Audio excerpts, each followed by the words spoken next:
Hola hermanos, mirad, salvar a un niño cubano que no tiene asistencia médica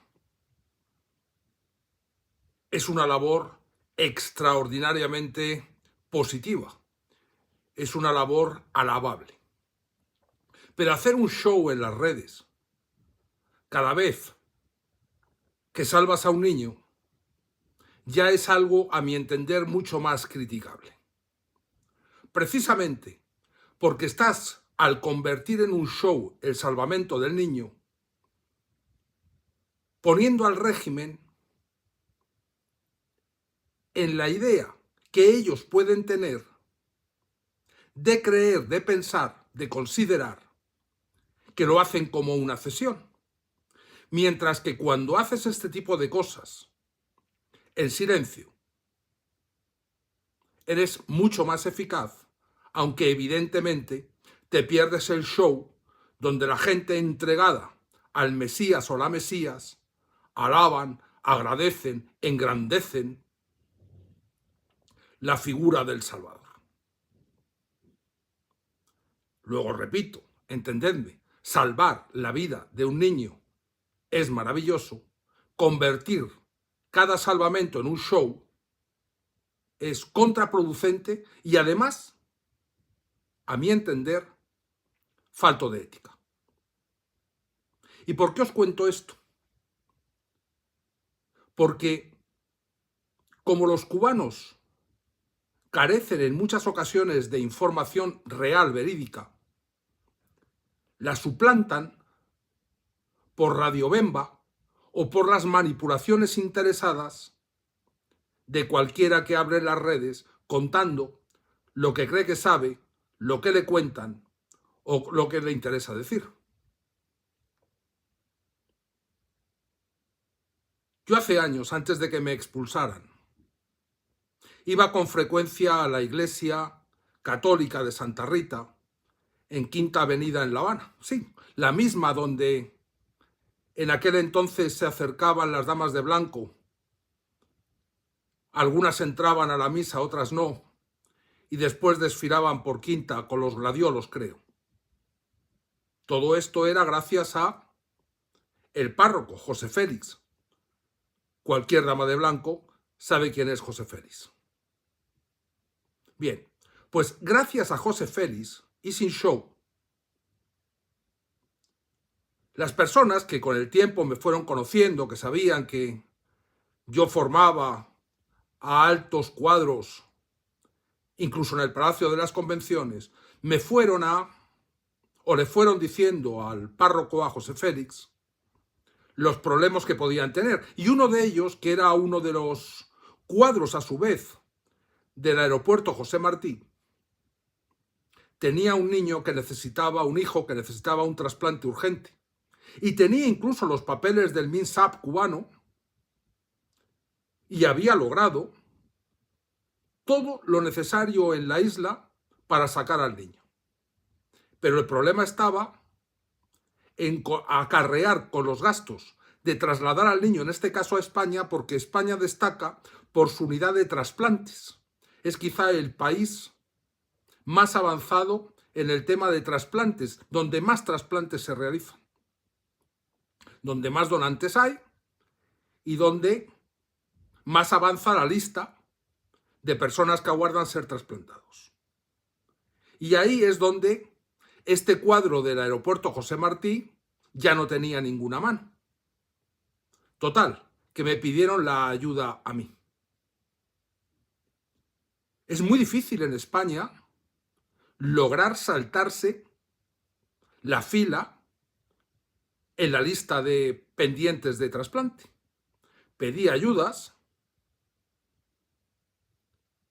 moví cielo y tierra, y al final se encontró una forma con unos grandes inversores en una operación precisamente de golf o de inmobiliarias alrededor de campos de golf en Bacuna y Agua, en el puente que une Matanzas con Provincia Habana, Matanza con Provincia Habana, pero creo que ahora con la división administrativa nueva ¿Cuál es? Mayabeque o Artemisa, la provincia que han puesto en medio. Bueno, total, en el puente de Bacunayagua. Allá había una inversión bestial y los inversores, que eran españoles, sí tenían mano en España. Pero había que llegar a un acuerdo con el gobierno cubano, porque ese papel, esos documentos del MINSAP, pues no parecían ser suficientes, pues estaban unos avales, unas garantías, etcétera, etcétera. Y ahí se acudió a la persona que realmente más conocimiento tenía de las cosas fuera de Cuba en Europa, y era Manuel Marrero. En aquel momento Manuel Marrero era ministro de Turismo, pero tenía unos contactos extraordinarios. Y gracias a la intervención de Manuel Marrero, gracias a los directivos del proyecto de Bacunayagua, gracias a médicos que se implicaron, empezando por una ayuda importante que nos dio un médico en Cuba que todos conocéis, Carlos Laje, que estaba defenestrado, recién defenestrado entonces. Ese niño pudo hospitalizarse en la provincia de Córdoba, en Andalucía, en España, y pocas semanas después ser trasplantado con éxito. Y ahí es donde nos dimos cuenta que podíamos iniciar un procedimiento más constante, salvar a más niños, porque ya lo más difícil sabíamos cómo sortearlo. Ya sabíamos que no teníamos que ser nosotros, ni siquiera los padres de los niños en Cuba, quienes hicieran los procedimientos en el MINSAP cubano, que los hiciese Manuel Marrero. Fijaros que estoy hablando cuando Manuel Marrero estaba en el Mintur, no os digo ya cuando después fue primer ministro. Todo lo demás lo sabíamos hacer, todo lo demás lo supimos organizar en España. Y necesitábamos también un financiamiento constante. Ese financiamiento vino precisamente de muchos inversores en Cuba, de proyectos de golf o de proyectos inmobiliarios alrededor de campos de golf, tanto españoles como incluso ingleses, a los que conseguimos meter en este proyecto porque tenían otro proyecto similar de golf en Carbonera, ese sí, en la provincia de Matanzas.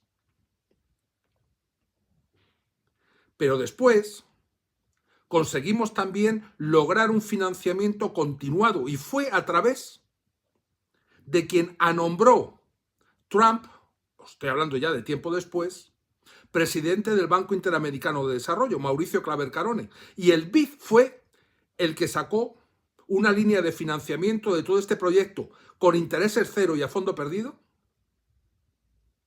para poder mantener ese corredor humanitario de ayuda para niños cubanos que se trasplantasen en España. ¿Alguna vez habéis sabido algo de esto porque yo lo haya dicho antes de hoy? Nunca. ¿Por qué? Porque hacer un show de cualquiera de esas otras cosas, estoy seguro que hubiese impedido seguir resolviendo nuevos casos a lo largo del tiempo. ¿Y por qué lo cuento ahora? Pues lo cuento ahora porque estamos a muy pocos días de llegar al gobierno de transición y obviamente todo esto lo vamos a convertir en un proceso prácticamente diario. Vamos a crear un corredor humanitario infantil inmediato, siempre hasta que logremos tener cubiertas todas las carencias que hoy hay en el sector sanitario en la isla de Cuba. Pero sin shows, sin hacernos fotos con los papás, sin hacer fotos a las ambulancias cuando llegan a urgencias del hospital, sin ver a las camillas por los pasillos, sin decir, mis miles de seguidores les voy a hacer una directa para contar cómo están. Calladitos, que las cosas funcionen, que los niños se salven, cuantos más mejor y cuantos más callados mejor. ¿Pero por qué estoy contando esto? ¿Porque quiero criticar al showman o la showman que ha salvado a un niño hace poco? No, no, a mí me parece muy bien que haya salvado a ese niño. Ya digo, lo que no me parece bien es el show. Además, me parece muy ineficaz. Pero lo que quiero decir es que trabajando en silencio, Hay personas que no tienen que lavar su imagen porque ya la tienen lavada delante de los que les conocemos. Yo tengo lavada mi imagen delante de los que me conocen. Y muchos tienen lavada su imagen delante de mí que les conozco.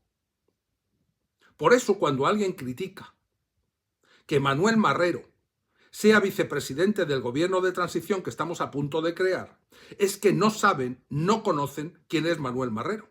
Porque esa gente critica a Manuel Marrero porque tienen información posiblemente de los mismos que escuchan a los showman y las showman que crean contenido a partir de resolver los problemas de un niño.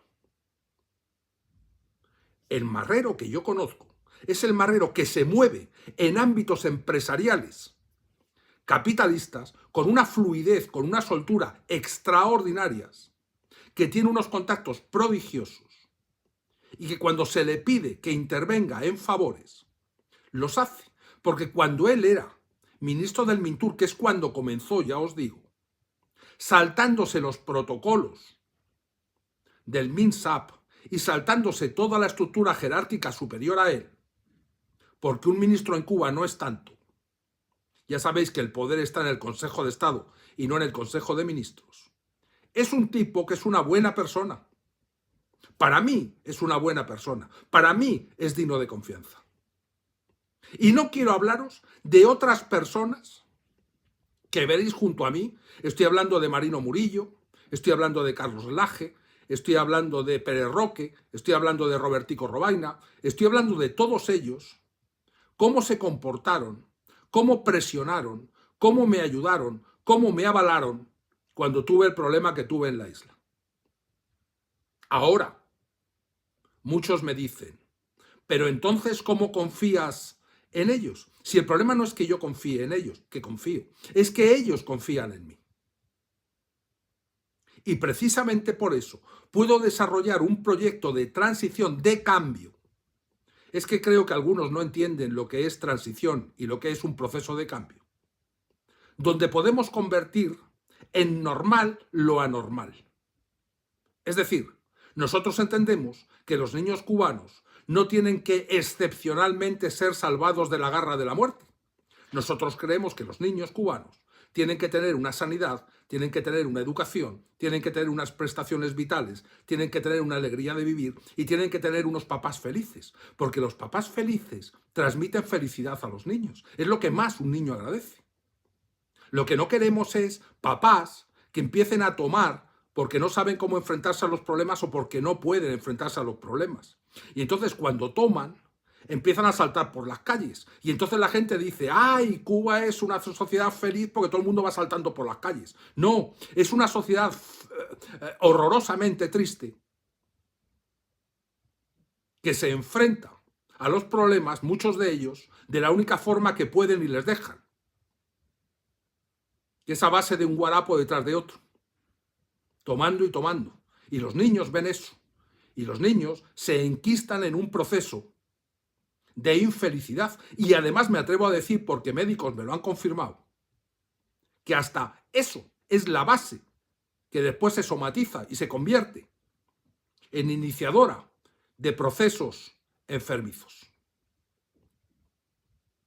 Por eso, si se salva a un niño, bienvenido sea, pero callémoslos para que se salven más.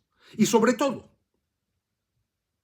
logremos el control de este proceso de transición y cambio para implementar todos los procedimientos que conviertan a los niños, que son el futuro de Cuba, en felices desde ahora, que no desaprovechen su infancia, que no desaprovechen su periodo formativo, que se conviertan en hombres y mujeres de bien, que saben que luchando con sueños, con ideales, obviamente con esfuerzo y formación, con responsabilidad, se puede convertir la isla de Cuba en la isla de progreso, en la isla de felicidad, en la isla que después, con personas adultas, bien formadas, sepan la prioridad que debe existir en términos de justicia y sepan apreciar los bienes de la libertad. Hermanos, Sabéis que voy a hacer una directa con todas las pruebas y los documentos y estaba fijada para el martes 18.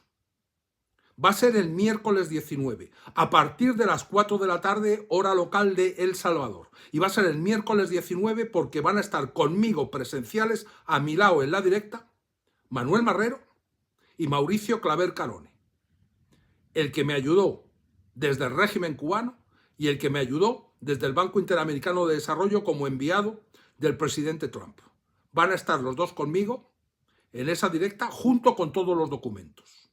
Por eso, para que sus agendas lo permitan, estaremos el miércoles 19 a partir de las 4 de la tarde, hora local de El Salvador. Abrazo.